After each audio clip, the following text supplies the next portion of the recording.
Continuam as investigações para desvendar morte de bebê em Lusiânia. Vanessa Vitória. Um caso aí bem triste e muito complexo de ser investigado, já que o bebê foi encontrado em uma região onde não tem muitas câmeras, não há ainda nenhuma informação de quem pode ter deixado essa criança lá, se já chegou morta ao local. Enfim, a polícia trabalha aí com pelo menos 3 hipóteses, 3 linhas de investigação, e eu trago os detalhes aí de como está funcionando esse trabalho daqui a pouquinho. Obrigada, Vivê. Mulher é esfaqueada 7 vezes ao cobrar dívida de carro. Michael Leão. Ela foi vítima de uma emboscada, Vitória, uma emboscada armada por um homem que era considerado inclusive amigo, conhecia já há 3 anos, ganhou a confiança dessa mulher. Ela contou para ele que estava querendo vender o carro, ele se colocou à disposição para ajudar, mas na hora de fazer o pagamento começou as dificuldades, foi adiando, e aí num momento em que eles combinaram para esse pagamento acontecer, na verdade ele tinha preparado uma emboscada para ela, atacou ela dentro do próprio carro. A gente vai conversar com exclusividade com essa vítima daqui a pouco. Hoje é quinta-feira, 28 de julho. O nosso jornal já está no ar. Olha essa história. Uma mulher de 24 anos foi esfaqueada 7 vezes por um homem depois de cobrar uma dívida de um carro lá em Arniqueira. Um absurdo, né? Parece que cada vez mais as pessoas estão perdendo a cabeça por motivos banais. Nós vamos falar agora ao vivo com o repórter Michael Leão, que vai explicar pra gente os detalhes dessa história. Michael, boa tarde. Parece que toda essa brutalidade foi causada por conta de uma dívida de carro. É isso mesmo? Conta os detalhes, por favor. Exatamente, Vitória, conto sim. Boa tarde para você, para todo mundo ligado no SBT Brasília. E o pior de tudo, essa dívida seria com um amigo. Esse homem que ela já conhecia há cerca de 3 anos, eram conhecidos. Ele foi ganhando a confiança dela ao longo dos meses, dos anos. E aí, uma conversa, ela comentou que queria vender o carro. Ele explicou que o carro seria difícil de vender, mas que ele ia ajudar ela. Conseguiu um comprador, disse que precisava parcelar, não conseguiria de uma vez. Ela falou que não tinha problema, que eles poderiam acertar daquele jeito, fez a entrada e aí as outras prestações nunca chegavam. Na hora do combinado, ele, olha, não deu certo hoje, e assim foram se passando alguns meses. E aí, recentemente, combinaram um dia específico, e aí, nesse dia, ele falou o seguinte, ó, eu vou conseguir o dinheiro, inclusive teria mandado fotos do dinheiro para falar, ó, depois que você sair da faculdade, você me encontra e a gente acerta. Só que, na verdade, Vitória, aquele combinado, aquele encontro, não era para acertar o dinheiro. Ele estava determinado a matar essa jovem de 24 anos. No meio do caminho, eles seguiram, ele falou, ó, o dinheiro não está aqui comigo, claro, o mundo anda muito perigoso, eu deixei lá na casa da minha mãe, a gente vai lá buscar. E aí, num determinado momento, esse homem tirou uma faca que estava com ele e começou a golpear essa estudante de 24 anos. Ela, assustada, tentou se defender, conseguiu sair do carro, mas mesmo assim, ela levou, pasmem, 7 facadas, 4 delas mais graves e a última, inclusive, aqui no peito. Essa vítima topou falar com a gente com exclusividade, mas com uma condição de não aparecer. Ela tem muito medo, porque no momento daqueles golpes, ele disse o seguinte para ela, eu vou te matar, se não for hoje eu vou atrás de você, isso não vai ficar assim. E aí por isso a gente, claro, vai preservar a identidade dessa jovem, mesmo depois de toda essa história, o seu medo de sair de casa não tem nem condições, né? Boa tarde. Boa tarde. Sim, sem condições de sair de casa. Tô com muito medo mesmo. Para mim, todo mundo... eu não consigo mais ter confiança em ninguém, né? Foi um momento de muito pânico, um momento assim... Eu jamais esperei que isso fosse partir dele, né? Pelo fato de termos o ciclo de amizade, né? E eu, claro, confiei, então ele entrou dentro do meu carro no dia do acerto, no momento do acerto. Foi por volta... ali perto das 7 da noite, na segunda-feira, e estava tudo bem, até então não tivemos discussões, nada, quando de repente eu já me deparei com a faca próximo a mim. Tentei me defender de todas as formas, né, de todas as maneiras possíveis, mas foram momentos ali de luta, né. Em que momento você percebeu que ele ia te atacar ali dentro do carro? Foi tudo muito rápido. Realmente, ele tirou a faca do lado direito dele, né? Por ele se encontrar no banco do passageiro. Quando eu vi a faca, já estava próxima ao meu rosto, com direção ao meu peito esquerdo, né? Eu segurei a faca com a mão direita, no momento ali, para ele não conseguir atingir o meu peito. Então, eu segurei a faca, perguntei o que ele queria. Ele falou que iria me matar, né? Que ele queria me matar, tirar a minha vida. E aí eu perguntei se ele queria o carro, se ele quisesse só o carro, que ele poderia levar o carro, que eu não ia intervir, né? Não ia fazer nada com isso. Então, de repente, ali diante da situação, eu tentando lutar, eu estava com cinto de segurança, segurando a faca com a mão direita, eu fui tentando tirar o cinto, consegui tirar o cinto. Em o meu momento de fuga, eu não queria que ele fugisse também. Então, eu decidi puxar a chave da ignição, né, e corri com a chave, né? No momento que ele saiu do lado do passageiro para tentar me cercar no carro, eu entrei no carro de uma moça que estava logo atrás. Isso tudo acontecendo no meio da rua, ele com a faca atrás de você. No meio da rua. E quando eu entrei dentro do carro dessa moça, ela estava com um filho pequeno e acredito que para ela também tenha sido um pânico, né? E eu tentava travar a porta do carro dessa moça, a porta de trás. Ele não deixava, ele abria a porta, eu fechava a porta e foi luta, né? Até que então eu fiquei em uma posição, acho que favorável para ele. Ele ia me esfaquear no abdômen, a faca chegou a encostar e eu joguei a perna. Quando eu joguei a perna, eu fui golpeada 2 vezes na perna. E diante de toda essa confusão, a moça desceu do carro e pediu para ele que, pelo amor de Deus, não fizesse nada com ela nem com o filho. Ele falou que não queria nada com eles, era comigo. E aí a moça, diante da situação, falou: desce do meu carro, por favor. E aí eu desci do carro.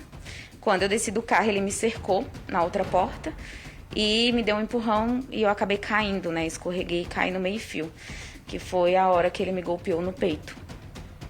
Quando ele me golpeou no peito, ele tentava puxar a chave da minha mão e eu já estava gritando muito alto, né? Por socorro, eu só sabia gritar que alguém me socorresse. E eu acho que os populares ali naquele momento já foram, né, sensibilizando e fechando a rua logo abaixo para tentar cercar também ele, né?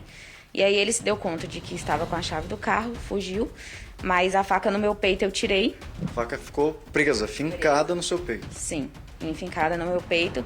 E eu puxei aquela faca porque se eu deixasse, eu fiquei com medo dele empurrar, né? E com certeza se ele empurrasse eu iria morrer. Então, no momento que eu olhei para a faca e vi ela no meu peito, eu decidi puxar e vi que ele estava, né, distraído. Então, decidi tentar atacá-lo. Mas, diante dessa luta, ele conseguiu puxar a faca novamente e ele viu os populares se aproximando e correu. Então, eu comecei a correr na rua também, pedindo socorro, e foi onde os populares todos ali se sensibilizaram, né, e me socorreram. E ele fugiu no seu carro? Ele fugiu no meu carro. Claro que toda essa situação por si só já é injustificável, mas você consegue imaginar por que ele teria ficado nesse nível, já que você nunca chegou a cobrar ele de uma forma mais dura, sempre aceitou todas as prorrogações que ele vinha apresentando? Sim, sempre aceitei, sempre fui muito compreensível com ele, né? É tanto que é uma dívida que vem desde março, né? Então, nunca falei, nem dirigi a palavra de matar, de acerto de conta com ele, jamais. Assim como ele nunca também, né, falou algo do tipo pra mim. No momento foi muito estranho tudo isso, né, pra mim, aceitar isso, porque se ele tivesse me falado ali que não iria pagar essa dívida, eu acho que eu teria deixado, né, a minha vida em primeiro lugar, com certeza, né. E hoje eu tô aí, vivendo pânico, porque eu tô dentro de casa, né, em outro local, sem poder sair, enquanto ele tá solto e a justiça não faz nada. Vitória, ela se emociona e se revolta ao mesmo tempo pelo seguinte: enquanto ela passava pelo exame de corpo de delito no Instituto Médico Legal, ele já tinha sido solto com algumas medidas restritivas. Entre elas, por exemplo, ele não pode chegar a cerca de 500 metros dela, se precisar viajar para fora do Distrito Federal, tem que avisar a justiça, e enquanto isso, quem está se sentindo presa é você. Sim, sim. Naquela hora no IML, quando você descobriu que ele já tinha sido liberado, foi preso em flagrante, com todas aquelas situações de ter premeditado tudo, como você ficou? Eu não acreditei, né? Foi um momento de revolta, de raiva, porque que justiça é essa, né? O bandido fica solto e eu presa, sem poder sair. Então, foi muito revoltante. Eu comecei a sentir muitas dores, né, no momento da notícia. E, claro, pânico, né? Eu estou vivendo em pânico. Eu estou desconfiada, desconfio de todo mundo. E é isso. Você, sua família, tá todo mundo sem condições, abalados. Sim, todos. Olá, pessoal do Instagram do SBT Brasília. Eu vim hoje para dar um recado para vocês. Está rolando a campanha Aqueça um Coração. E o Felipe vai dar todas as informações para você. O que cometeu não aconteceu. Eu espero que a justiça veja o meu lado sempre presente. e que prenda. Olá, pessoal do e que Instagram do SBT Brasília. Fez, eu vim né? hoje para dar um recado para vocês. Está rolando a campanha Aqueça um Coração. E o Felipe vai dar todas as informações para vocês. Que a gente está no ar. Será que precisa tirar a vida de alguém? O Duda tá vindo aqui na às nossa vezes casa também e para tá poder sempre prender? presente nas nossas ações Precisa chegar a esse solidárias. ponto? E a gente tem reforçado esse convite. Você que acompanha a programação da SBT deve estar A intenção dele era minha. Aqueça um coração. Nessa reta Porque final se ele me do inverno, matasse, não deixe mais eu acho nenhuma que na família mente passar dele frio. a dívida Roupa, agasalho, estaria quitada, cobertor, né? vale Ele não tudo. quis Onde é nem que o pessoal conversar gosta comigo e de dizer que não vale estava em tudo, condições e de pagar. qualquer atacadão dia a Esse dia medo que tem todo, caixa Vitória, esperando a sua ainda doação. continua Só levar, pelo como ele seguinte, falou, qualquer no coisa, momento não que ele existe te qualquer golpeava, ele chegou a dizer que se não fosse naquele dia, ele voltaria. Ele chegou a dizer que ele tinha muitas pessoas influentes, né? E que essas pessoas iriam atrás de mim. Pessoal, provavelmente vocês já viram o Felipe falar na programação ou no nosso feed aqui. Vitória, a gente agradece a participação dela, inclusive com toda essa situação, pelo medo, muito emocionada, abalada, não tem coragem de sair de casa por toda essa situação, precisou mudar de endereço por conta de tudo isso. A gente vai conversar agora também com a advogada dela, que todo mundo ficou revoltado com a situação, principalmente porque a advogada que estava acompanhando o exame do corpo de delito, lá no IML, descobriu por conta de uma outra advogada aqui do escritório que enquanto vocês estavam passando por todos os ele já tinha sido colocado em liberdade, doutora? É verdade. Nós estávamos no IML saindo, ela já tinha feito o exame, quando a colega ligou me contando que ele tinha sido liberado. No momento eu fiquei sem poder falar nada para ela, mas a mãe percebeu, a mãe estava junto, percebeu, e ela também percebeu que ele tinha sido solto. E eu não sabia se eu acalmava ela ou se eu dava a resposta à minha colega. Eu falei, mas como assim? Um crime bárbaro desse, onde foi uma tentativa de homicídio, premeditado, ele foi com a intenção de matar, foi com a faca, motivo torpe, a vítima sem defesa, vulnerável, e a juíza, uma juíza, ela falou, é uma juíza e uma promotora. Duas mulheres liberam um cidadão desse. No mínimo, elas teriam que ter deixado ele acautelado, preso mais um tempo, até elas saberem a real situação da vítima. Nem isso ela se preocupou. Foi a minha sensação naquele momento foi de insegurança jurídica, tá? E eu não sabia, não podia passar isso para minha cliente, que eu também não estava acreditando no judiciário. Como que pode um negócio desse? Eu não sei qual a razão, qual a fundamentação que as nobres doutoras chegaram, tá, para dar essa decisão. Eu respeito a decisão delas, desde que tenha um fundamento legal, tá? Um fundamento plausível e justificado. Porque dizer que a última decisão de um judiciário seria acautelar, prender alguém, tirar o direito de liberdade, não. O bem maior de um cidadão é a vida, tá? E ela só não foi ceifada porque, graças a Deus, nós temos um osso que chama externo, que a médica falou, que protegeu a vida dessa moça. Porque senão hoje ela não estaria falando conosco. Essa é a minha sensação de insegurança para todas as mulheres, que eu acho que a gente tem que ser mais protegida.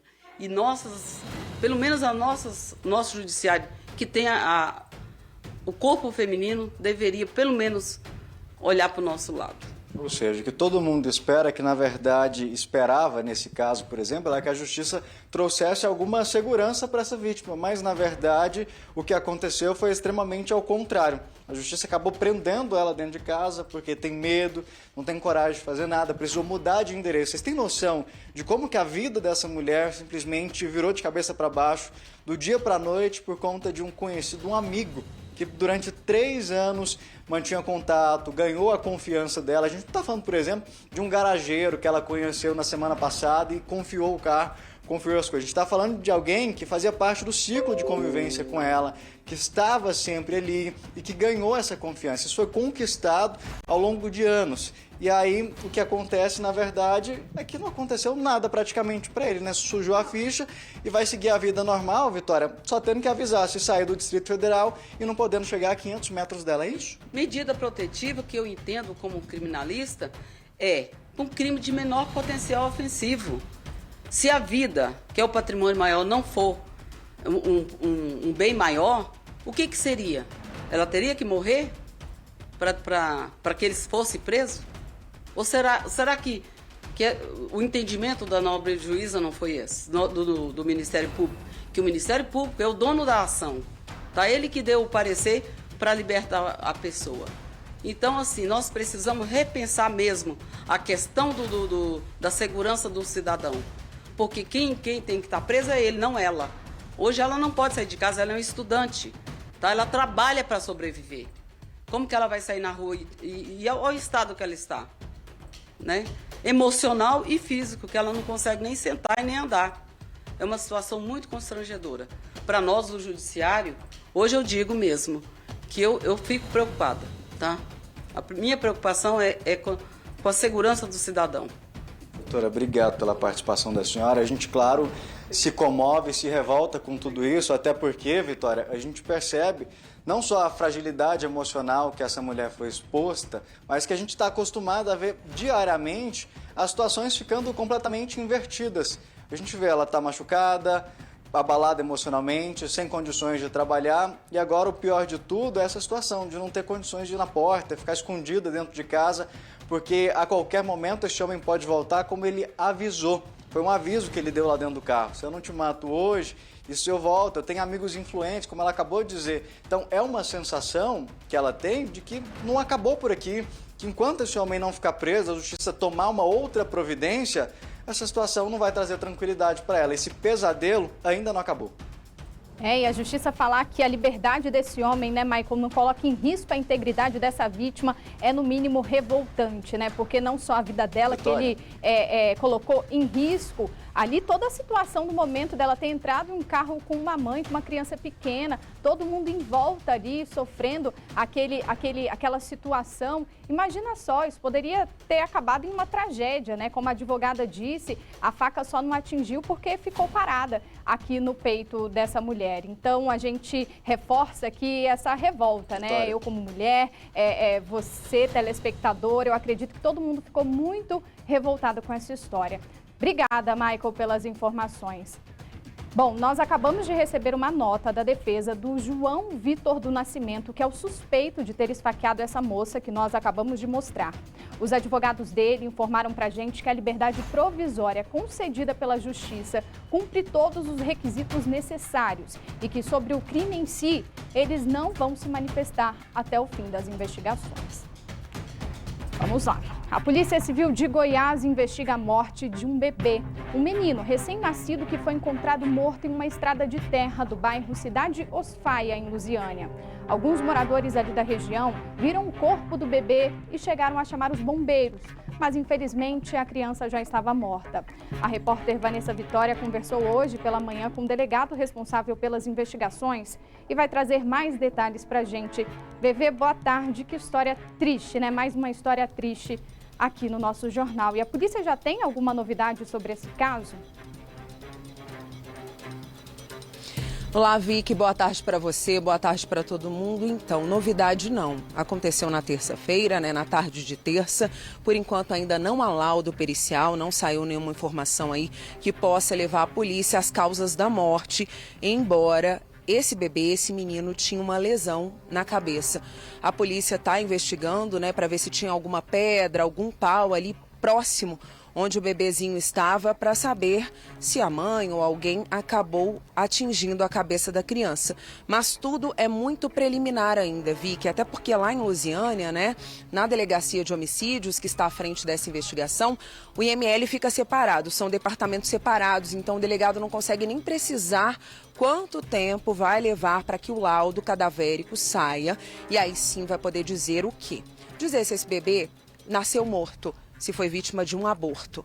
Vai poder dizer se esse bebê ali pode ter sido vítima de um infanticídio, que é quando a mãe acaba, aqui naquele estado puerperal, acaba fazendo uma bobagem, acaba tomando uma decisão, por causa dos hormônios ali modificados, uma decisão precipitada aí, fazendo algo contra o próprio filho indefeso. E também uma linha de investigação aí que é com relação ao homicídio mesmo, que alguém pode ter matado essa criança. Tudo é muito complexo nessa investigação, Vicky, porque não há câmeras de segurança. É uma pista ali de BR, então circulam muitos carros, mas a circulação mesmo de pessoas a pé é muito pequena, porque fica fora da área central de Lusiânia. Então não há muitas informações. A polícia também está checando junto aos postos de saúde, hospitais, para saber se alguém teve esse bebê em algum ponto, né, em algum hospital, porque se teve em casa também vai ficar mais complicado ainda. Também vai buscar mulheres grávidas que passaram por algum atendimento e que poderia ter uma previsão de parto prevista para uma data próxima ao do abandono dessa criança já morta. Um outro ponto que esse delegado levantou é que, assim, dentro da experiência profissional dele, Vicky, ele sabe de casos de bebês que foram abandonados, porém, como estavam vivos, acabaram chorando e foram socorridos. Mas um caso assim, que o bebê é encontrado morto, com um cordão ainda e uma lesão na cabeça, chamou muita atenção, porque a sensação é de que realmente a pessoa teve a intenção de encerrar a vida dessa criança logo que ela começou, talvez até nas primeiras horas, mas a gente precisa ainda de confirmações por exame para ter aí certeza do que realmente aconteceu.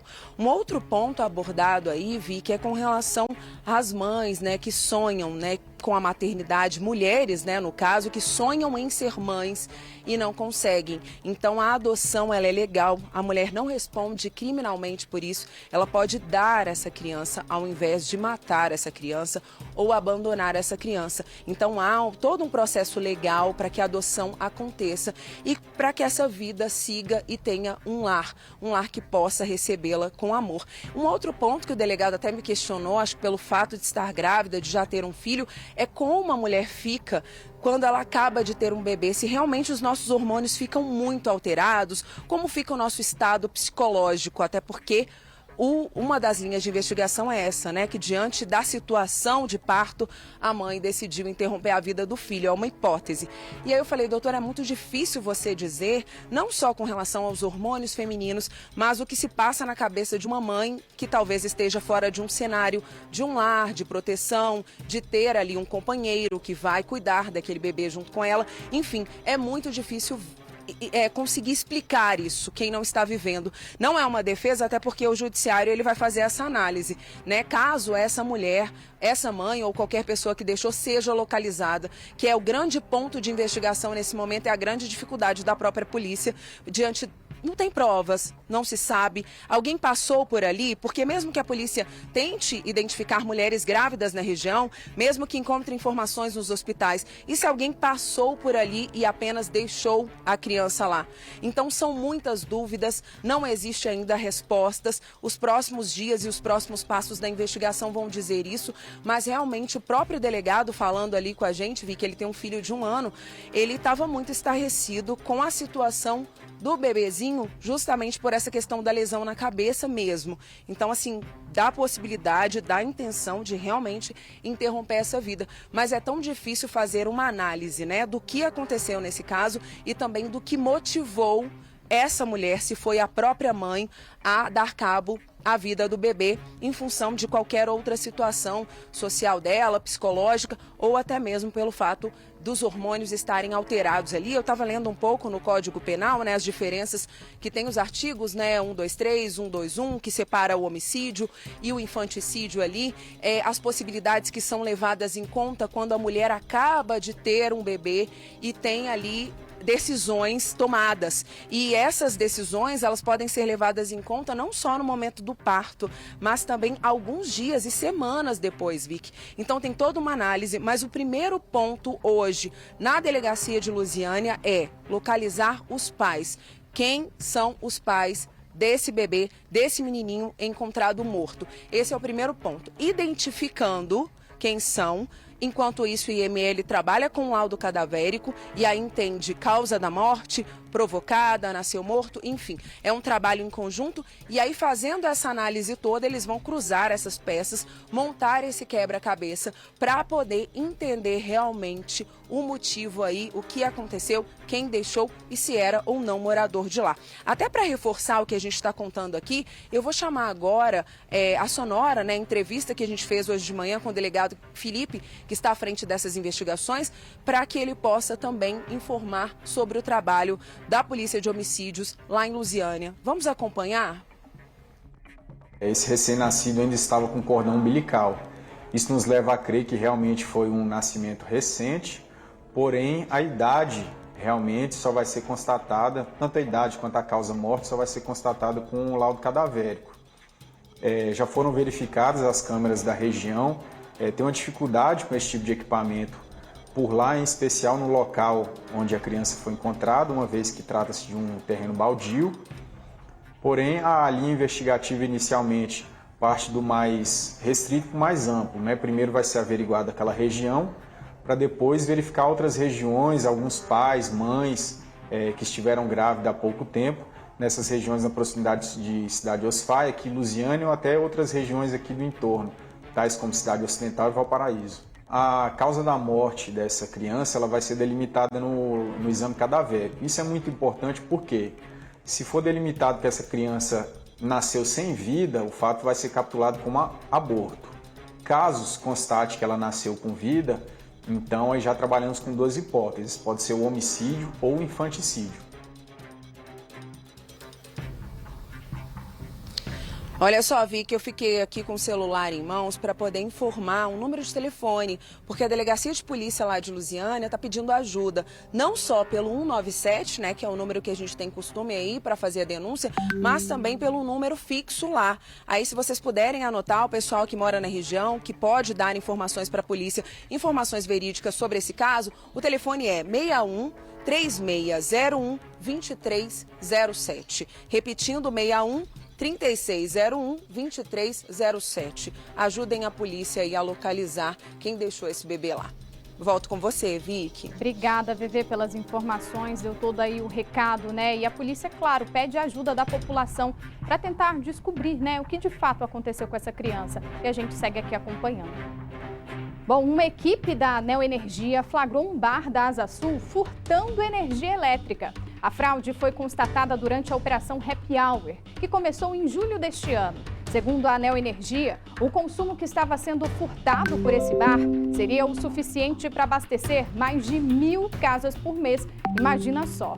Nós vamos conversar agora com a repórter Kátia Gomes, que tem mais informações sobre esse assunto. Kátia, boa tarde. Que situação, hein? Pois é, Vitória, que situação. Inclusive, o bar é um bar muito famoso, que fica na 202 Sul. E segundo a Neoenergia, como você disse, eles começaram essa operação chamada Happy Hour no mês de julho. E eles estão fiscalizando bares e restaurantes justamente para tentar identificar alguma irregularidade aí no consumo de energia. Nesse bar da 202 Sul, a Neoenergia, ela constatou que existia sim um desvio de energia, um desvio muito grande, que é aqueles chamados gatos, né? E como você comentou, esse desvio de energia poderia abastecer cerca de 1.400 residências em um mês. A Neoenergia fez uma notificação nesse bar e, inclusive, vai encaminhar para a Polícia Civil para que um inquérito seja aberto e os donos desse bar sejam responsabilizados pelo furto de energia elétrica. A Neoenergia, inclusive, disse, né, que essas irregularidades já foram retiradas, né, o estabelecimento está funcionando agora sem esse gato e que o bar deve sim pagar pelo furto de energia que cometeu durante todo o tempo, né? Que eles constataram ali esse furto de energia. A Neoenergia disse também, né, em nota, que o furto é crime previsto no artigo 155 do Código Penal brasileiro, com pena de até 8 anos de reclusão pela prática ilegal. Inclusive, um dos responsáveis, né, um gerente da Neoenergia, encaminhou para a nossa equipe um vídeo explicando mais sobre os riscos, né, e o prejuízo causado por furto de energia. Vamos ouvir. Importante ressaltar que parte do valor da energia furtada acaba sendo compartilhada entre toda a população do Distrito Federal. Esse tipo de prática ilegal deve ser combatida não apenas por ser furto de energia, mas também por caracterizar concorrência desleal, o que leva a uma vantagem indevida frente a outros estabelecimentos. E nós tivemos alguma resposta dos donos desse bar? Sim, a nossa produção entrou em contato com os responsáveis do bar e eles emitiram uma nota. Eu vou ler a nota. O bar disse que recebeu com surpresa o documento da Neoenergia, pois eles não tinham ciência da situação. As medidas administrativas e judiciais já estão sendo tomadas porque, segundo o bar, os atos imputados não foram realizados pelo bar responsa. A nota diz ainda que na atual gestão não houve modificação ou alteração no quadro de energia, e isso será devidamente tratado perante a autoridade competente. Essa foi a resposta, Vitória, do bar responsa. Eu volto com você. Muito obrigada pelas informações, Kátia. Você mora em Águas Claras? Algumas calçadas em vias movimentadas da cidade estavam em bom estado, mas foram desmanchadas para a construção de outras. Os moradores que caminham por ali não entenderam os motivos daquela reconstrução que vem causando transtornos. A quebradeira nas calçadas de Águas Claras faz com que os moradores dividam a pista com os carros. Patrícia passa todos os dias por essa rua e se espantou ao ver a situação. Esse vídeo gravado por ela mostra como a calçada era antes. A calçada está impecável. Vamos ver se eles vão destruir semana que vem. Ela questiona o motivo da reforma, já que a calçada aparentemente não apresentava problemas. Tinha partes dessa calçada totalmente novas. Isso é jogar dinheiro público no lixo. Essa obra em um trecho da Rua Boulevard Sul começou há cerca de 2 semanas, segundo os moradores. É uma rua de grande fluxo de pedestres e veículos. E uma revitalização como essa precisaria de uma sinalização para evitar acidentes. Mas a gente não encontrou nenhuma placa ao longo da via. Esse engenheiro acompanhou a equipe durante a reportagem e verificou de perto a reclamação dos moradores. A gente não está vendo aqui uma sinalização adequada para esse trecho, né? Não está, aparentemente não tem nenhuma. Até mesmo nesses casos em que fica muito próximo à obra, às vezes tem que acionar até mesmo o departamento de trânsito para que ele possa fazer uma intervenção, né? Marcos conta que a iluminação também ficou comprometida por causa das obras na rua. E o trator, na hora que chegou até aqui, né, fez o quê? Rompeu o fio, na qual esse poste aqui e o dali da rua de baixo simplesmente não estão funcionando mais. Havia necessidade em alguns pontos específicos ser necessário fazer um reparo, como se fosse a sua casa. Você vai fazer uma obra que não tem necessidade? A administração regional de Águas Claras disse que vem fazendo novos trechos de calçadas que moradores pediram à ouvidoria do GDF, como ocorre na Avenida Vereda da Cruz e na quadra 201. Na Rua 7 Sul, os trechos citados foram restaurados. A Nova Cap informou que as calçadas reformadas estão sendo alargadas. As novas receberam um concreto mais espesso, de maior resistência e durabilidade, que os transtornos provocados à população durante a execução das obras são recompensados com a melhoria da urbanização da cidade. 2 novos estudos publicados na revista Science apontaram os animais vendidos no mercado de Wuhan, na China, como os causadores da pandemia de Covid-19. A descoberta vem quase 3 anos depois dos primeiros casos registrados e quando o mundo contabiliza mais de 6 milhões de mortes. No Aeroporto Internacional de Los Angeles, 400 casos de Covid-19 foram confirmados de uma só vez entre os funcionários da segurança. Em Xangai, na China, hotéis exigem teste negativo de PCR para os hóspedes. Entre altos e baixos no mundo nas curvas de contaminação, pesquisadores agora chegam mais perto da descoberta de como tudo começou há mais de 2 anos. A publicação científica Science deu uma direção com 2 estudos. Segundo os pesquisadores, a Covid-19 surgiu, como já era suspeito, de mamíferos vendidos em um mercado de Wuhan, na China. A informação nova é que esses animais selvagens foram massacrados antes da venda, mas estavam vivos. A tese de acidente de laboratório é considerada improvável, segundo os cientistas. Falta descobrir quais eram esses mamíferos e como o coronavírus passou deles para os humanos. As primeiras infecções teriam surgido em novembro de 2019 e o mercado de Wuhan foi fechado menos de 2 meses depois, já por suspeitas de ser o foco das transmissões. Nos Estados Unidos, a subvariante do novo coronavírus responsável pela maioria dos casos agora é a BA.5. Esta foi a linhagem que contaminou o presidente americano aos 79 anos. Após 2 testes negativos para a Covid-19, Joe Biden deixa o isolamento, sai da residência oficial e, neste momento, caminha aqui em direção ao jardim da Casa Branca para fazer um pronunciamento. Meus sintomas foram leves, minha recuperação foi rápida e eu estou ótimo, mas a verdade é que a variante BA.5 contamina muitas pessoas que tomam precaução, disse Biden, que é vacinado com as doses de reforço. Nesta semana, pesquisadores e diretores de laboratório se reuniram aqui na Casa Branca para troca de informações sobre a nova geração de vacinas contra a Covid-19. Entre as possibilidades, um imunizante que bloquearia a transmissão da doença. A meta é também chegar a vacinas que não precisem de reforço. Ainda sobre saúde, cientistas britânicos desenvolveram um teste de sangue capaz de detectar o câncer de mama ainda no estágio inicial. O novo exame pode identificar a doença nos casos em que o nódulo não aparece nem mesmo na mamografia.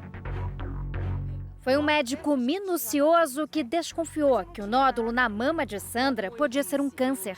E era. Inclusive a mamografia não constatou que eu estava com câncer. Ele falou assim, olha, de repente eu nem precisaria pedir, mas eu vou pedir que é ultrassom também da mama.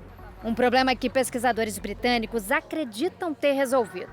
Um estudo publicado no começo do mês na revista científica Cancers apresentou um novo tipo de exame de sangue capaz de identificar o câncer antes mesmo de o nódulo atingir 1 grama, o que nenhum outro é capaz de fazer.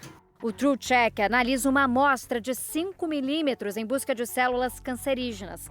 O teste tem 92% de eficácia, cerca de 5% a mais que o exame de imagem. Para a Sociedade Brasileira de Cancerologia, essa é uma das grandes vantagens da descoberta. Esse exame, ele te dá a possibilidade de você ter um resultado precoce, né? Ou seja, antes que o tumor seja clinicamente visível. E a gente sabe, né, que para o câncer, tempo é vida. Né? Ou seja, quanto mais tempo você atrasa os tratamentos oncológicos, mais você perde em termos de sobrevivência. É bom deixar claro, contudo, que ainda se trata de um estudo e que a chegada do exame no Brasil pode demorar um pouco. Os especialistas também fazem questão de ressaltar que, mesmo quando disponibilizado aqui, o teste de sangue não vai diminuir a importância da mamografia no rastreamento do câncer. Esse teste, ele vai, de certa forma, complementar, né, a mamografia, né, ou, de certa forma, alertar o médico, né, no caso de uma mamografia negativa, que existe ali alguma coisa que a mamografia ainda não identificou. Para ser usado por aqui, o exame ainda precisa da aprovação da Anvisa. Eu colocaria uma estimativa aí de 2 a 5 anos no máximo, mas quando tem a intenção, né, e a demanda do público mesmo, isso daí pode ser agilizado e entrar como vieram os testes de Covid com um prazo muito menor. Que venha o quanto antes, porque nós mulheres precisamos. Imagina só que coisa boa, né? E a venda de vitaminas cresceu quase 30% durante a pandemia, segundo um levantamento de uma empresa de pesquisas na área da saúde. Mas médicos alertam, o consumo excessivo pode fazer mal. 20 comprimidos no café da manhã, a maioria vitaminas. Aumentar a minha imunidade, já que eu não tenho uma alimentação regrada e completa, e também com o passar da idade, você fica com mais deficiência. A bancária Beatriz, de 58 anos, mantém essa rotina há 2 décadas por conta própria, até que decidiu procurar o médico. Ele aumentou a dose de algumas vitaminas específicas que eu precisava repor. Por exemplo, vitamina D. Nas farmácias, os compostos vitamínicos ganham cada vez mais espaço nas prateleiras. Teve um aumento, eu acredito que mais de 20% de venda de polivitamínicos. Eliana veio comprar ômega 3, um tipo de gordura com ação anti-inflamatória para a mãe de 76 anos. Ela toma porque o médico indicou mesmo. O aumento nas vendas chegou a 28%, segundo um levantamento feito entre março do ano passado e fevereiro deste ano, em comparação aos 12 meses anteriores. Rondônia lidera o ranking com quase 70%. Em seguida, Tocantins, São Paulo e Rio de Janeiro. Por outro lado, Sergipe e Roraima tiveram queda no consumo. Foi durante a pandemia que a procura por vitaminas disparou. Os brasileiros passaram a ficar mais preocupados com a saúde e principalmente em reforçar a imunidade. Só que é preciso cuidado com a suplementação em excesso e sem orientação médica. É o que recomenda esse médico da Sociedade Brasileira de Endocrinologia. Pode fazer mal. Existe uma interação, às vezes, entre uma vitamina e outra, entre um mineral e outro. O excesso de um mineral pode diminuir a absorção de outro mineral. Então, as pessoas não devem tomar vitaminas sem necessidade. Ele ainda alerta: grandes quantidades de beta-caroteno, por exemplo, aumentam o risco de câncer no pulmão. Vitamina E em exagero pode provocar derrame e acidente vascular cerebral. As pessoas que se alimentam bem, elas não precisam tomar vitaminas. Agora vem cá, se você está planejando curtir umas férias com a família, com os amigos ou sozinho mesmo, então se liga nessa dica. Vem para o Magazine da Economia e aproveite o melhor das férias com peças a partir de R$ 29,99. E mais, toda a loja em até 8 vezes fixas com os cartões Magazine da Economia. Vai lá fazer o seu e aproveitar essa e outras vantagens. Quer curtir preguiça em casa? Acesse então o QR Code que está aparecendo aí na sua tela ou acessando magazinedaeconomia.com.br e compre pelo WhatsApp com os vendedores digitais. Tá de férias? Então tá no Maga. E falando em economia, agora são que horas? 12h21. Muita gente está almoçando, né, aqui com a gente, ou preparando aquela comidinha, né? Me conta como tem sido o cardápio aí na sua mesa. Tá difícil manter a variedade, né? Tudo subindo. Um panorama divulgado pelo IBGE mostrou que um dos setores que está puxando a inflação aqui no DF é o setor de alimentos. O feijão está mais caro, o brócolis, o mamão, o melão, até o nosso cafezinho de todo dia tá amargando, viu? Sobre o assunto, a gente vai conversar agora com o economista Newton Marques. Boa tarde, Newton. Obrigada pela participação aqui no nosso jornal. Explica pra gente, como o senhor avalia essa prévia da inflação?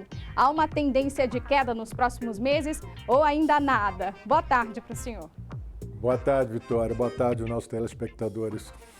Esse aqui é o grande desafio, porque os preços estão contaminados, né, Vitória? A partir do momento que houve a pandemia, as medidas que foram suspendendo as atividades produtivas, atividades econômicas, com relação à repercussão no mercado internacional com a elevação de preços de produtos relevantes, que é o caso do petróleo e de commodities, que são mercadorias que são negociadas em bolsa, principalmente, né, a parte de alimento que nos afeta, que é carne, soja, milho, né, açúcar. E aí nós tivemos também uma desvalorização cambial, que isso daí provocou também uma elevação dos custos de produção e elevação dos preços dos produtos. Então agora nós estamos numa situação muito difícil, porque está tudo contaminado. Então é preciso primeiro haver boas safras, para justamente baixar esses preços, né, aumentar a oferta, bem como também a gente esperar que essa guerra da Rússia contra a Ucrânia acabe logo. Caso contrário, vai ter um impacto muito grande. E para agravar ainda mais, os Estados Unidos elevou a taxa básica de juros. E isso daí vai fazer com que os capitais do mundo todo se dirijam para os Estados Unidos. E isso daí vai provocar uma desvalorização cambial. Então, mesmo com todas as medidas para reduzir os preços derivados do petróleo aqui no Brasil... Fala, pessoal do Instagram do SBT Brasília. Hoje eu não estou sozinho, eu estou na companhia do embaixador do bem do SBT, o Duda Rock, que vai lembrar você que está em casa que a nossa campanha Aqueça continua a todo vapor. Fala aí, Duda. Continua, as doações não param de chegar, É verdade, mas ainda você imagina se você não que levar a produção de leite, se tem uma caixa seca, esperando a o sua que doação. acontece? O pasto Basta levar Continua a todo vapor. fica difícil Você para em os casa. animais. Eu estou na companhia do Também embaixador com do bem do relação à SBT, o colheita Duda Rock. de soja, milho, né, nas várias lavouras, isso também traz dificuldade. Então, é a questão da sazonalidade, ou seja, o efeito da época também influencia nesses preços. Então, a gente vai ter que trocar produtos que subiram demais de preço por produtos que não subiram tanto. E é difícil. Você imagina o que é substituir o arroz e o feijão e o pão. O leite pode acontecer, mas é difícil, né? E a gente fala também dos combustíveis, né? O diesel ali é responsável pelo frete, né? Os caminhões andam a diesel e são responsáveis pelo abastecimento de todo o país. Então, o preço mais salgado no combustível também afeta esse frete, né?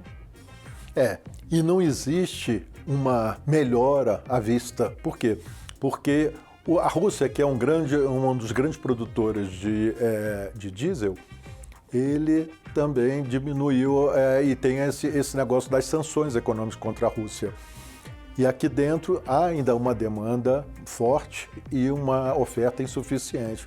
Então a tendência é cada vez o preço do diesel subir, caso o governo não tome nenhuma medida para subsidiar esses consumidores de diesel, e isso vai encarecer o custo final, porque tudo é transportado através de rodovias.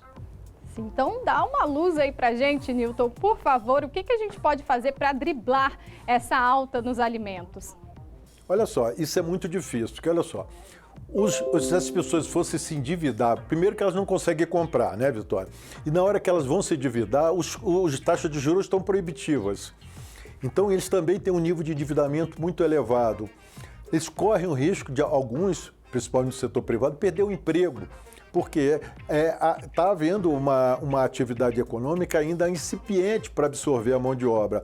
E como não tem demanda, porque a massa salarial começa a cair, as pessoas estão endividadas, a inadimplência aumenta, qual é a expectativa que a gente pode ter? Sempre quando eu falo com pessoas, a gente discute, a pessoa, poxa, mas você não tem nenhuma notícia boa? Eu falei, porque a gente tem que imaginar, será que essa guerra da Rússia vai acabar? Será que esse problema da inflação dos países, porque a inflação não é só aqui no Brasil, está em todos os países, nos Estados Unidos, na Europa, isso daí demora quanto tempo para ser revertido? Então a gente não consegue ver isso daí, então eu sempre brinco com os amigos, vocês estão vendo luz no túnel? Eu falo, não estou vendo nem o túnel. Quanto mais a luz no túnel. Infelizmente é isso que está acontecendo. Nós vamos ter que esperar para o próximo ano ter notícias boas para a economia, seja nacional como mundial. É complicado, hein, Newton? Mas a pessoa que vai ao mercado, o cidadão ali, vai ao mercado, vai fazer suas compras, é sempre importante estar de olho ali naqueles banners de oferta, ir no mercado, depois ir no outro, ver o que está valendo ali a pena para poder economizar pelo menos um pouquinho. Aí tem um outro problema. Será que eles podem ir todo dia? Né? Porque esse que seria o ideal. Será que eles podem se deslocar, Vitória, para procurar as outras alternativas? Então, às vezes tem casos, situações que ele não tem alternativa. Então, ou ele compra a quantidade menor, muda os hábitos, né, os costumes, ou então ele não vai ter renda, vai ter que trocar. Um dia ele vai pagar, um mês ele vai pagar as suas contas, os seus boletos, outro mês ele não vai pagar. Então vai ficar trocando isso daí até ver uma situação que seja melhor, que é, por exemplo, o reajuste salarial, ou mesmo que a economia consiga retomar o crescimento da atividade econômica.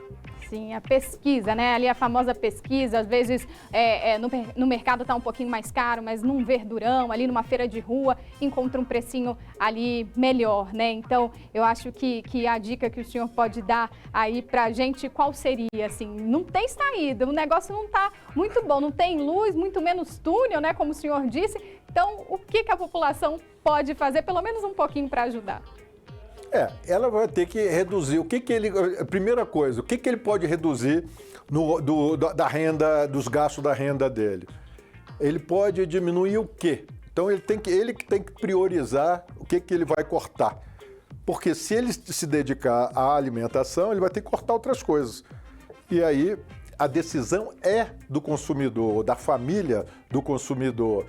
E é a pesquisa, isso você falou mesmo, entendeu? E diminuir a quantidade. Então as pessoas estão passando a, em vez de almoçar, fazer lanche. Só que isso não é recomendável, porque você perdendo o valor nutritivo da sua alimentação, isso mais na frente vai ter um custo alto. Você vai ficar mais fraca, você vai ter uma saúde pior.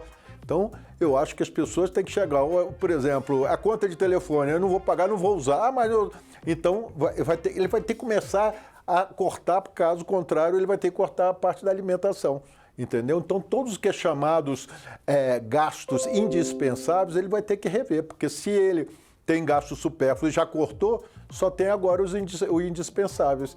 E aí é uma decisão muito difícil. Imagine para a família sentar todo mundo lá e dizer, olha, é o seguinte, a partir de agora a minha renda vai ter que ser gasta com mais a parte de alimento. Então nós vamos ter que diminuir as outras coisas.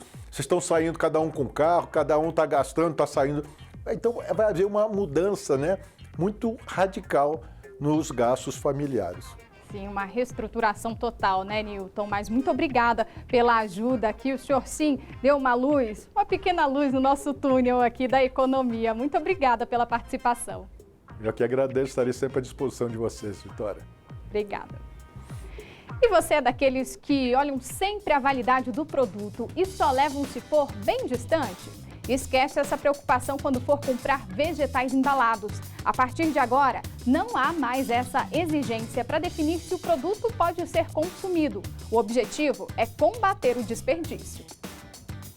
Pode ser pelo visual, pelo cheiro ou mesmo pela consistência do alimento. Aprendendo, né? Esse aqui não tá bom, aquele ali tá... Né? O inhame você tem que olhar muito bem para ver se ele não tá mole, se ele não tá... aguado, né? Então, é isso, é a experiência mesmo, é no dedo e no olho. Estratégias que consumidores como a dona Jânua usam para atestar a qualidade do que vão levar para casa. Mas nem todo mundo possui a mesma experiência e até então contava com o prazo de validade. Uma portaria do Ministério da Agricultura acabou com a obrigação de ter a informação estampada na embalagem de vegetais. Antes, esses produtos tinham que ser descartados ao fim do prazo, sem a possibilidade de destinação para outros fins. O nível de desperdício, ou seja, das verduras e das frutas que ainda estão boas e que passam do prazo de validade, porque duram mais na gôndola, é gigante. Então a gente acredita que isso vai ser uma medida especial para evitar desperdício, coisa que a gente não pode ter no nosso país. A ação faz parte do compromisso do Brasil de ajudar a reduzir o desperdício mundial de alimentos em 50% até 2030. Para garantir a qualidade dos produtos, o Ministério da Agricultura diz que vai reforçar a fiscalização no comércio. No caso do DF, a Secretaria de Agricultura também vai ajudar no monitoramento. Órgãos de defesa do consumidor e de vigilância sanitária também podem ser acionados para combater qualquer irregularidade. Justamente estender isso para as vigilâncias municipais e vigilâncias estaduais para que eles possam nos ajudar nesse trabalho, né, mais capilarizado para chegar em todos os pontos de venda. O varejista tem que colocar só produtos com um requisito mínimo de qualidade à disposição, mas não é a data de validade em si que vai garantir essa qualidade. O consumidor tem a percepção dele para chegar lá e avaliar o produto. E policiais civis do DF foram até o Paraná cumprir mandados de busca e apreensão contra uma associação criminosa que aplicou golpes milionários em idosos da capital federal. Os criminosos simulavam a venda de placas fotovoltaicas. Chegavam até a fazer visitas técnicas na casa das vítimas para dar mais credibilidade ao esquema. Uma moradora da Asa Norte teve um prejuízo de quase R$500 mil. A repórter Kátia Gomes tem mais detalhes dessa investigação. Kátia, parece que esses bandidos também agiam em outras regiões do país, né? E conseguiram arrecadar muito dinheiro com o golpe, né? Exatamente, Vitória. Eles agiam em diversos estados. Segundo a polícia, esse golpe já teria passado aí do prejuízo de mais de R$2 milhões. E como você disse, uma idosa aqui do Distrito Federal pagou quase R$500 mil pelas placas fotovoltaicas, mas não recebeu nada. E como é que esses criminosos agiam? Eles mantinham um site na internet, os clientes entravam nesse site, falavam com esses supostos donos dessa empresa, né, se interessados em colocar placas fotovoltaicas, que de fato é uma economia muito grande, né? A pessoa que faz a instalação de energia solar fazia toda a negociação. Esses criminosos iam na casa dos clientes, faziam visitas técnicas, avaliavam ali, né, essas placas fotovoltaicas, quanto de placa teria que colocar, qual seria o custo. Depois que ganhava a credibilidade, aí a confiança também desses clientes, eles fechavam um negócio, só que eles não entregavam essas placas, né? Só depois o cliente percebia que tinha caído em um golpe. A delegada que participou dessa operação aqui no DF, inclusive, né, a prisão foi feita em outro estado, ela deu mais detalhes sobre esse crime. Vamos ouvir agora. O grupo captava a clientela por meio do site da empresa. Quando assim, a nossa vítima do Distrito Federal os procurou. A vítima foi lesada em quase R$500 mil. No entanto, ela procurou os autores no mês de maio, vindo a perceber que caiu num golpe apenas no mês de novembro. Nesse tempo todo, a vítima chegou a receber os autores em sua própria casa, dando a eles hospedagem. Os autores foram indiciados pelos crimes de associação criminosa e estelionato, podendo pegar uma pena de até 8 anos de reclusão. Hoje, no seu cumprimento dos mandatos, foram localizados diversos documentos das empresas, computadores, máquinas de cartões de crédito e diversos boletos de pagamento. Verificamos também outras empresas abertas no nome do indiciado, que serão averiguadas se há ocorrências vinculadas. E hoje também, durante o nosso cumprimento de mandatos, outras vítimas apareceram nessa cidade, comunicando que também foram lesadas pelos mesmos autores. Obrigada, Kátia, pelas informações. O ministro das Comunicações, Fábio Faria, disse nesta quarta-feira que todas as capitais brasileiras devem começar a operação definitiva da tecnologia 5G até 29 de agosto. Nesta semana, mais 3 capitais começam a operação com a tecnologia 5G, que deixa o acesso à internet mais rápido. Porto Alegre, João Pessoa e Belo Horizonte iniciam as operações na sexta-feira. São Paulo, Rio de Janeiro, Salvador, Goiânia e Curitiba estão na fila. Mas como o 5G depende da liberação de faixas usadas pelas antenas parabólicas, ainda não há data para que consigam implementar o sistema. Segundo o ministro das Comunicações, o prazo para a instalação em todas as capitais termina no fim de agosto. Eles ficam em teste até 29 de setembro. Após 29 de setembro, aí a Anatel vai em campo para aferir o resultado. O ministro das Comunicações também confirmou que embarca na semana que vem para os Estados Unidos. A modalidade de 5G escolhida pelo Brasil é com a mais alta qualidade.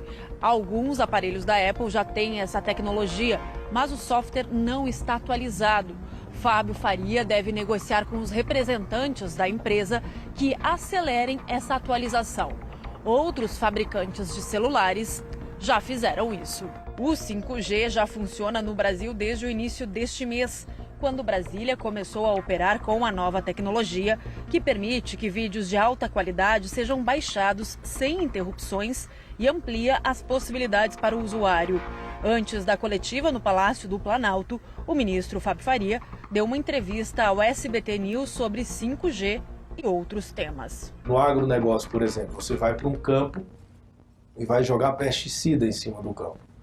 Hoje você é preciso jogar em 100% do campo para matar 10% do que era necessário. O 5G não, a máquina ela tem a precisão total, passa antes, vê onde tem um pesticida, onde é preciso pesticida, e ele só joga ali nos 10%. Então você tem preservação também do meio ambiente, uma comida mais saudável. Então são inúmeras coisas que vão acontecer com o 5G.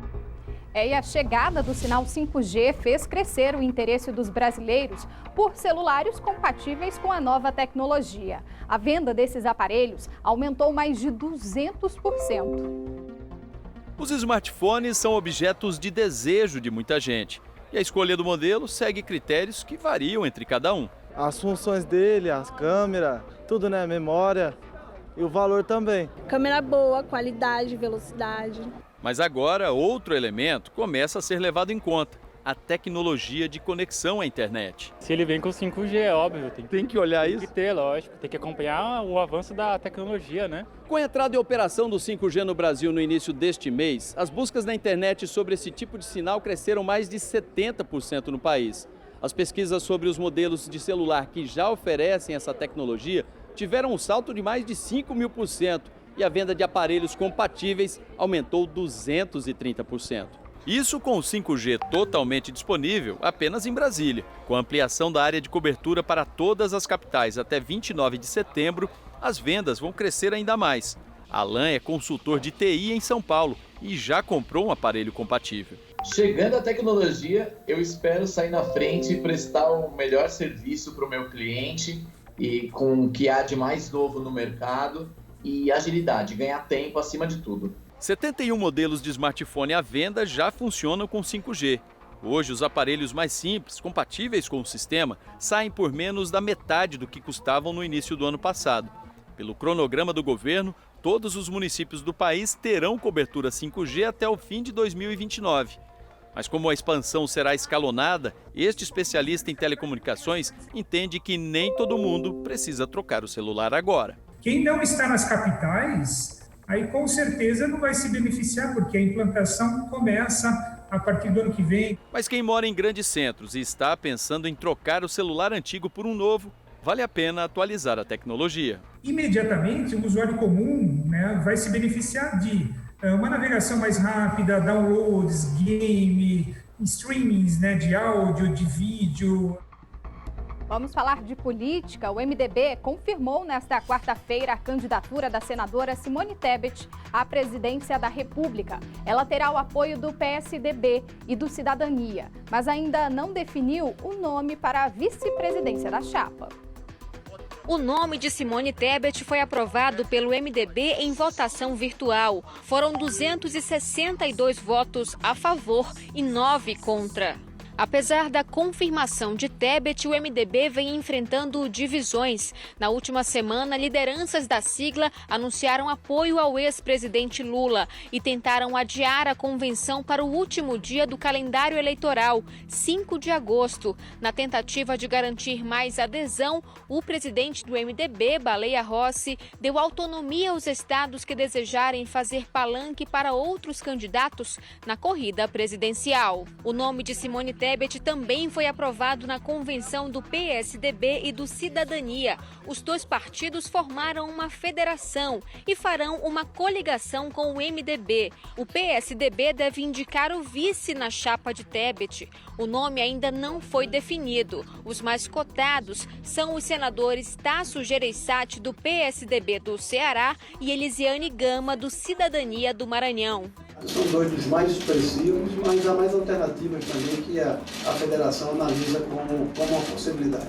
Simone Tebet tem 52 anos e nasceu em Três Lagoas, no Mato Grosso do Sul. Foi prefeita da cidade 2 vezes, deputada estadual e vice-governadora. Em 2014, foi eleita senadora com 640 mil votos. Já como candidata, Tebet conclamou as mulheres a assumirem protagonismo e prometeu realizar a reforma tributária.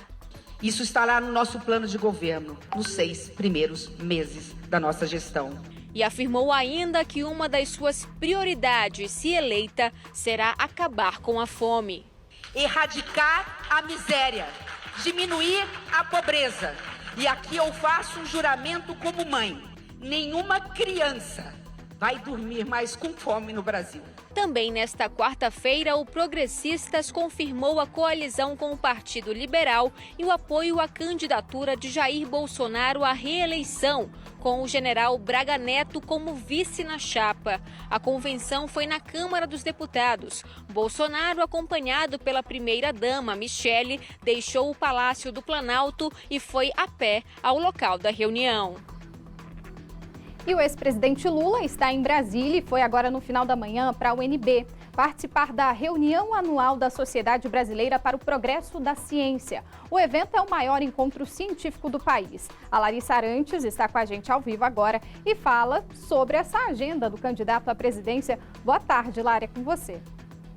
Ei, Vitória, boa tarde para você, para todo mundo que está nos acompanhando. Isso mesmo, o Lula, então, participando deste evento na SBPC, destacou os feitos de quando esteve à frente do governo federal em relação às áreas da ciência, tecnologia e também educação e disse, ele voltou a ressaltar a importância do investimento nessas áreas. Inclusive, disse que, se eleito, vai ser capaz de trazer de volta para o foco, né, a pesquisa científica, a inovação e a educação, dizendo que será capaz de colocar todos esses temas de novo no centro das questões nacionais. Ainda hoje, Vitória, ele segue para um evento às 4 horas da tarde na CNT, que tem organizado uma série de diálogos com os presidenciáveis, e amanhã ele irá participar da convenção do PSB, que irá oficializar o nome de Geraldo Alckmin como vice na chapa, então, encabeçada por Lula, presença confirmada na convenção de amanhã, que começa a partir das 2 horas da tarde,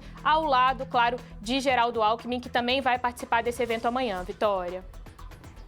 Obrigada, Larissa, pelas informações. Agora eu tenho um noticiário. Morreu nesta quarta-feira o motorista do carro que explodiu durante o abastecimento de gás natural em um posto de combustíveis. O caso trouxe de volta as informações, questionamentos sobre a segurança na conversão dos motores para receber esse tipo de combustível. Mário Magalhães da Penha, de 67 anos, foi internado neste hospital e morreu durante a madrugada. A esposa dele ficou em observação e teve alta. O casal foi atingido pela explosão do carro, que era abastecido por gás natural. Parentes do casal estiveram no Instituto Médico Legal, mas não quiseram gravar entrevista. Desde o episódio, na manhã desta terça-feira, o posto de combustíveis está interditado. Uma análise preliminar realizada pela Federação Nacional de Inspeção Veicular logo após o acidente apontou que o cilindro que explodiu não era o mesmo que havia sido vistoriado no ano passado e que o equipamento teria sido retirado de um veículo roubado. A federação acredita que o reservatório tenha passado por um incêndio e, depois de ter sido repintado e adulterado, foi instalado no veículo. E ressalta que não é possível saber se o proprietário tinha conhecimento dos fatos. O motorista precisa estar atento e fazer a instalação e manutenção somente em lojas credenciadas pelo Inmetro.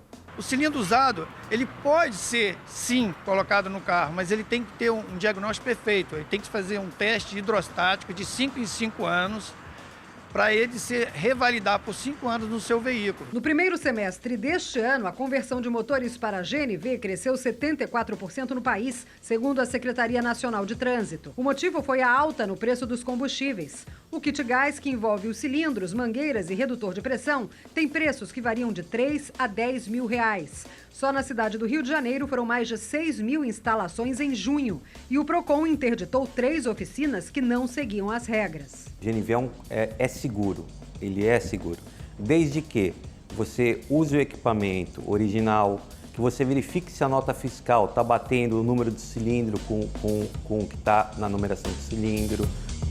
E ainda sobre esse assunto, nós vamos falar ao vivo agora com o repórter Michael Leão, que está neste momento com um especialista em instalações de gás GNV em carros e vai explicar para a gente quais outros cuidados nós devemos ter para evitar acidentes como esse. Michael, boa tarde mais uma vez. Oi, Vitória. Boa tarde de novo para você, para todo mundo ligado no SBT Brasília. A gente viu na reportagem da Liane Borges alguns cuidados, a gente vai trazer agora mais alguns para que você aí que usa o GNV como combustível para o seu carro consiga até mesmo redobrar os cuidados que você já tem hoje em dia. Como você disse, nós estamos em uma oficina aqui na Candangolândia, especialista justamente nessa questão dos cilindros de GNV, para explicar para você um detalhe que às vezes as pessoas não sabem. O próprio fato de abastecer com o porta-malas fechado já é um risco, né, André? Boa tarde. Um indicado é abrir o porta-mala no ato do abastecimento para evitar que se acumule gás dentro do carro. Se houver algum vazamento, o gás saia de dentro do carro. Em alguns outros estados é até regra para que isso não tenha o costume de abrir, de abastecer, por exemplo, com o porta-malas fechado. Sim, em Salvador mesmo, na Bahia, você não consegue abastecer com o porta-mala fechado. Todos os postos é obrigatório a abertura do porta-mala. E aí, além desse cuidado na hora de abastecer o cilindro, o que a gente tem que se atentar também, Vitória? Para a validade, para a inspeção, para os testes. E aí o André vai explicar direitinho para a gente. E você que está aí assistindo e tem o cilindro no carro, já inclusive já verifica depois de seguir os nossos cuidados. Todas as informações que o proprietário precisa saber, elas estão descritas aqui, né, André? Dá para ele observar, tudo está fixado no próprio cilindro. Sim, todas as informações estão pinadas no cilindro e tem um selo do Inmetro também que dá para orientar o usuário da data, da validade, de quando ele tem que ser retestado. Esse teste hidrostático é feito a cada 5 anos e é primordial fazer a cada 5 anos para segurança. A gente está, inclusive, até uma informação, curiosidade sobre a importância das pessoas se atentarem para essa manutenção. Esse cilindro aqui está sendo retirado de um carro. A inspeção está aqui, ele foi fabricado no mês 9 de 2012, tinha que ter passado por esse teste em 2017, mas não aconteceu. Era um risco estar andando com ele assim, né, André? Sim, passou da validade, está correndo risco. É bom sempre manter o cilindro atualizado. Até porque a validade é de 5 anos, né? Então é uma validade assim relativamente longa. Tem que ser feito. André, para quem está em casa entender, como é que funciona esse teste? Sim, de uma forma mais superficial. É justamente para garantir que ele está num estado que pode continuar funcionando. O teste é feito por uma empresa credenciada no Inmetro, chama Artemis aqui em Brasília. A empresa de excelente qualidade. O cilindro ele é submetido a uma pressão de 300 bar para ver se ele dilata e volta ao tamanho original. Se ele não voltar ao tamanho original, imediatamente ele é descartado, ele é inutilizado. E além desse reteste que tem que ser feito, anualmente tem as inspeções do Detran que precisa. Como é que funciona para quem tem esse equipamento no carro para ir fazendo esses testes de segurança? Tem a vistoria, a inspeção. Na verdade não é vistoria, é uma inspeção anual.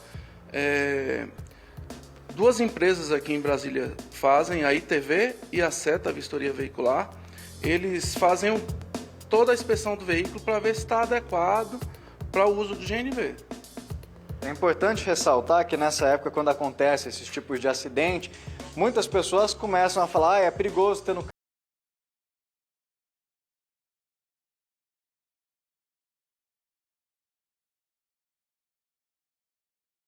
extremamente seguro, porém tem que ser seguida a norma do Inmetro. Tem que estar lá conforme o Inmetro determina. O carro que explodiu no Rio de Janeiro, ele estava com cilindro irregular. O cilindro era de outro carro, não passou o cilindro, na verdade, na vistoria, ele colocou outro cilindro, fez a vistoria e voltou o cilindro dele velho. E o cilindro constava de um veículo roubado.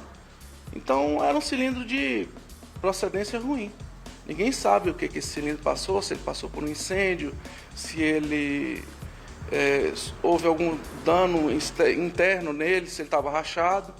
Então é negligência do usuário mesmo, do dono do veículo. E como a gente viu na reportagem da Liane Borges lá do Rio de Janeiro, falando que não vai ter como saber se o motorista tinha consciência disso, você que está aí assistindo, vai lá no seu carro agora, se atenta para as informações. A gente não consegue mostrar detalhadamente, Vitória, porque é uma marquinha bem sutil que é feito, você precisa chegar bem perto para ver os números, mas eles estão marcados, informações por exemplo, o ano de fabricação, que igual esse daqui, que era 9/12, a cada 5 anos tem que ser feito esse reteste. Então você já se atenta, opa, essa data aqui está perto, vou procurar e sempre se atentar, porque o André estava falando, de pegar uma oficina legalizada, certinha, que tem autorização para esse tipo de serviço. Infelizmente, muitas pessoas têm aquela questão de querer economizar, eu sei onde faz mais barato, e é aí onde tem um problema, né, André? É o barato que pode sair caro. É sua vida que está em jogo, e de outras pessoas também, né? Aqui em Brasília já tem GNV há mais de 15 anos, e aqui a gente não tem nenhum episódio de explosão de carro. Graças a Deus, a gente procura, só tem eu e mais uma empresa, e a gente procura trabalhar conforme a lei determina. E que continue assim. Obrigado, viu, André, pela sua participação, pelos esclarecimentos. E a galera que está em casa aí, que usa o GNV no carro, dá uma olhada lá para que a gente continue sem explosões aqui nas nossas estatísticas, né, Vitória? É isso, Michael. Todo cuidado é pouco, né? Obrigada pelas informações, obrigada por todos os esclarecimentos, viu? E hoje nós estamos na praia.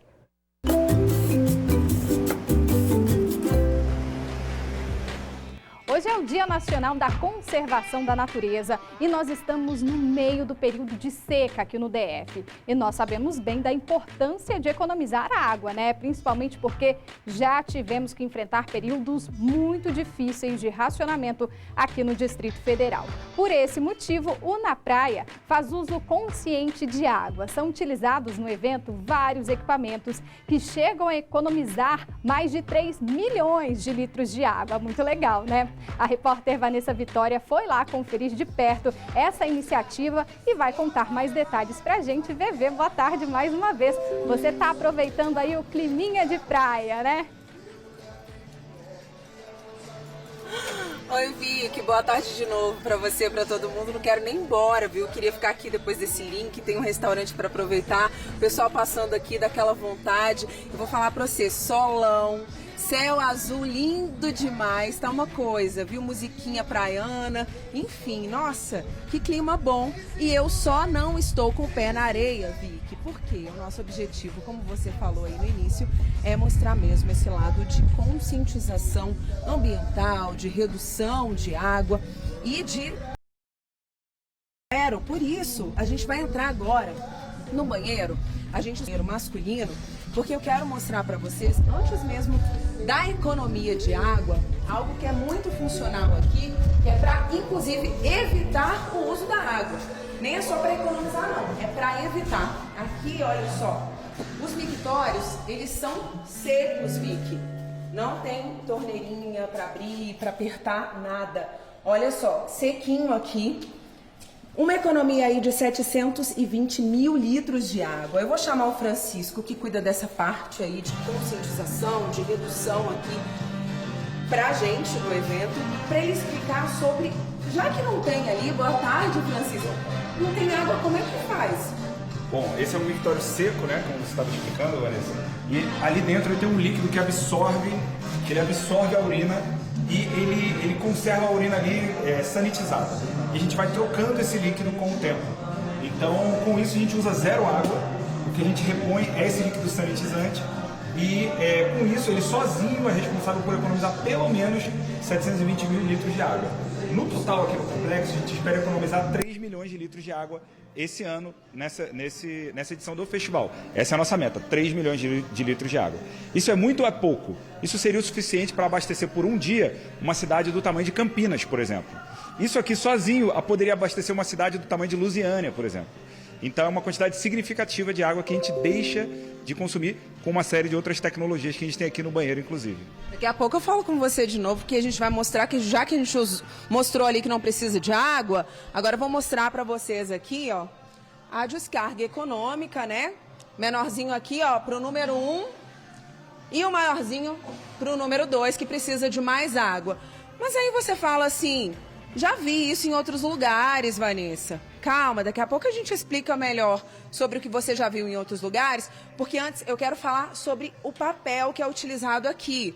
Olha só, Vicky, esse papel ele ajuda a economizar 2 toneladas aí a menos de lixo que vai parar no aterro sanitário, porque não tem lixeira aqui nos banheiros, não, Vicky. O papelzinho higiênico vai direto pro vaso. Tchau, papel. Tchau, lixo. Não tem lixeira. E aí, biodegradável. Vamos para as torneiras. As torneiras também ajudam a economizar aqui 9 litros de água por minuto. Apertou, lavou a mão, ela vai desligar sozinha. E aí você que está em casa vai falar assim, mas já vi dessa torneira, Vanessa. Já vi daquela descarga. Qual é a inovação? A inovação é pensar na sustentabilidade quando você tem um evento que, na verdade, ele é temporário, ele tem prazo para acabar e mesmo assim tem a questão dessa consciência, que aí eu chamo o Chicão de novo, o Francisco, que cuida dessa parte aí, para falar pra gente, vocês têm meta a cumprir? Por que vocês pensam, vamos colocar a torneira normal, que abre mesmo, vamos colocar a descarga normal, por que não? Bom, a gente nunca acreditou que a gente faz evento. A gente sempre acreditou que o que a gente faz, o que a gente tem aqui são oportunidades de deixar uma mensagem legal para a nossa audiência. Então, é porque acontece na praia que a gente economiza 3 milhões de litros de água. Ou é porque acontece na praia que a gente consegue ser lixo zero. Ou porque acontece na praia que a gente arrecada cerca de 160 toneladas. Esse ano a meta é arrecadar 200 toneladas de alimentos. Então, repara que não é sobre vir aqui ver um show e tomar um drink. É sobre vir aqui, ter um momento divertido com a sua família e você receber uma mensagem legal sobre uma outra possibilidade para a nossa cidade e uma outra possibilidade de evento na nossa cidade. Você imagina se todos os eventos de Brasília seguissem metas como as que a gente segue aqui. Será que a gente não ia conseguir resolver a crise hídrica da cidade? Né? Então, esse é um recado aqui que a gente quer deixar para a nossa audiência, que não é sobre só a festa. Pois é, e falando em lixo zero, a gente já mostrou ali a possibilidade de jogar o papel direto no vaso. A gente vai mostrar também sobre a separação do lixo aqui, né, reciclável e orgânico. E eu vou aproveitar, Vicky, para mostrar, enquanto o nosso cinegrafista aqui está mostrando, aqui, nosso repórter cinematográfico, conhecido como Dentinho, a questão da separação do lixo, eu peguei um copinho aqui para mostrar, porque o Chicão já falou da questão de lixo zero, e um desses pontos é com relação ao uso dos copos. Esse copinho aqui, ó, é reutilizável. Então, por exemplo, veio pro Na Praia, traz seu copo, traz sua garrafinha. Aqui não tem nada descartável, gente. Cheguei aqui, não trouxe, esqueci. Não vai deixar de tomar, né? Não vai deixar de se hidratar por causa que não tem copo. Aqui tem copo, à venda, né? Se não me engano, o valor de R$7. Vem cá, Chicão, para falar sobre os copos, sobre essa questão, por que vocês introduziram, tiraram os descartáveis? Isso. Bom, nossa grande meta aqui é ser lixo zero. Nós somos o maior evento lixo zero do mundo. É um evento da nossa cidade. Não é um evento do Rio, de São Paulo ou do exterior. Então, para a gente conseguir chegar nesse número, é tipo a Fórmula 1 da gestão de resíduos, ser lixo zero. Uma das tecnologias que a gente implementou é essa do copo reutilizável. Então ele é um copo consignado. Você vem ao evento, não tem copo, não tem problema. Você paga R$7, pega o copo e quando você termina de utilizar o copo, se você quiser ficar com ele, já está pago, pode levar para casa. Se você quiser devolver o copo, a gente devolve os R$7 para você e você vai para casa tranquilo, gastou R$0 em relação ao copo. Lixo zero, gasto zero. Gasto zero, exatamente. E esse copo sozinho é capaz de evitar, aqui no Na Praia, 1.800.000 copos descartáveis. Então é uma quantidade monumental de copos. Você imagina isso tudo indo para o aterro sanitário de Samambaia, né? Então, essa é uma das tecnologias que a gente implementa, como as lixeiras aqui, o jeito como a gente trata as lixeiras aqui no complexo, vocês já mostraram. Então essas são algumas das tecnologias. O papel higiênico hidrossolúvel, que você mostrou também, é uma forma também de reduzir a quantidade de lixo que vai parar no aterro sanitário. Só o banheiro aqui evita 5 toneladas de papel indo para o aterro sanitário, entre papel higiênico e papel de secar a mão, que aqui também tem secadores elétricos. Então é por aí, a gente coloca uma série de tecnologias e soluções para reduzir, reutilizar, reciclar e compostar o parte do lixo que é gerado aqui no complexo. Francisco, são pequenas ações aí que a gente acaba, que a gente nem percebe, né? Na hora que a gente está curtindo, a gente nem percebe, mas que fazem toda a diferença. E você mostrou isso em números, em estatística. E eu agradeço muito a sua participação, seus esclarecimentos aí, uma aula pra gente. Muito obrigada pela sua entrevista. É isso, Vicky. Olha só, eu convido todo mundo para vir para esse clima praiano aqui, curtir, aproveitar. Então, ó, não trouxe copo, não tem problema não quer levar para casa, devolve o copinho, recebe o dinheiro de volta e ainda faz toda essa economia, essa preocupação total aí com o meio ambiente, além de curtir e desfrutar de um lugar lindo. Olha só, clima bom. Não sei se deu tempo do Dentinho mostrar, mas o pessoal descendo para almoçar tá bem movimentado aqui. E eu encerro minha participação. Volto com você, Vicky. Oh, que delícia, hein, VV? Aproveite, agora tá liberada, né? Vai curtir aí um pouquinho, uns minutinhos pelo menos, desse clima maravilhoso. E como a Vanessa estava mostrando, né? A gente que vai ao evento não imagina tudo isso que é feito por trás, né? São ações, assim, sensacionais que fazem toda a diferença para a nossa vida, para o meio ambiente. Obrigada, VV, pelas informações. De volta ao noticiário, né? A Polícia Civil prendeu em flagrante um traficante de drogas na Estrutural. Ele fingia andar com um maço de cigarro, mas quando a polícia abriu a embalagem, olha só o que encontrou. Era dentro de maços de cigarros que o traficante de 29 anos escondia as drogas. A Polícia Civil encontrou 17 pinos de cocaína durante uma operação para coibir a prática criminosa na cidade Estrutural. Os agentes passaram a monitorar as vias públicas próximas a bares em que estaria ocorrendo o tráfico e conseguiram esse flagrante. Este indivíduo utilizava um esconderijo próximo ao muro para guardar o entorpecente. E ele ia até esse local, buscava o entorpecente, retornava e entregava aos usuários. No bolso da bermuda do traficante, a polícia encontrou R$ 172 em espécie, dinheiro arrecadado com a venda de drogas. Este indivíduo foi autuado em flagrante delito pelo crime de tráfico de drogas. Ele já possuía antecedentes criminais pelos crimes de porte ilegal de arma de fogo e tentativa de homicídio. Ele foi encaminhado para a carceragem da Polícia Civil, aonde aguardará a audiência de custódia, ficando à disposição do Poder Judiciário. E um homem foi preso por furtar televisores do próprio vizinho nesta quarta-feira em Vicente Pires. Tudo foi flagrado pelas câmeras de segurança. Toda a ação dos criminosos foi flagrada por câmeras de segurança. O homem de 46 anos, de camisa vermelha, aparece chegando na própria casa em um automóvel. Ele desce, abre o portão da residência e depois fecha.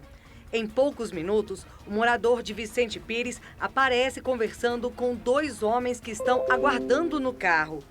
Ele sai e vai em direção ao condomínio do vizinho, um senhor de 68 anos. Abre o portão e os criminosos entram. Outra câmera mostra o veículo dos bandidos já dentro do lote. O de amarelo e o de azul invadem a casa, reviram tudo e roubam 3 aparelhos de televisão. O vizinho do dono da casa assaltada ainda abre o portão do condomínio para ajudar na fuga dos comparsas. O vizinho foi localizado na noite em um espetinho na região de Taguatinga, consumindo bebida alcoólica, sendo conduzido à delegacia.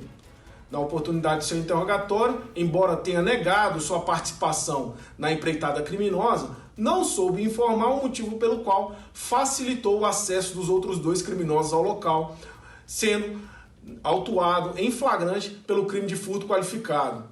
O veículo utilizado no crime foi apreendido no Sol Nascente. A investigação continua na tentativa de identificar os executores do crime e a localização dos bens subtraídos.